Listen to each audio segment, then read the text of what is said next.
Kinakain ba yan? Apo. Oo. Kain daw. Ano pang gusto mo itanong? Try mo nga. Ikaw kayo may crush na. Wala ho, hindi pa ho kasi tuli. Sasabihin ho ng dati, pupunta daw ho sa trabaho, yung pa rin ng babae lang. Pag kilala ko ho ang girlfriend ni dade, ang sinasabi ko kay dade, yan, babae pa mo. Gusto niya hong sumikat. Bakit gusto niya sumikat?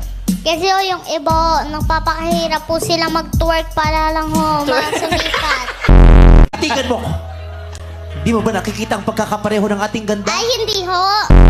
Utot, pinasok sa red. Tao ng tawa. Kasi sabi po na atean, nalalaglag yung bra ko.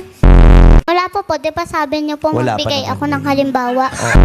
Sabihin mo, walang nanalo. Deserve. Si Kulot. Kulot, anong sabi Kulot? Kung tanungin mo nga si tanungin mo nga si Lucas kung Lalo na ho ako, wala ho. sarap. Yung sahod ko ho, paki-update na lang. 3 house ho. Tree house? Bakit gusto mo ng tree house? 3 bahay yung lalagay ko kasi nga 3.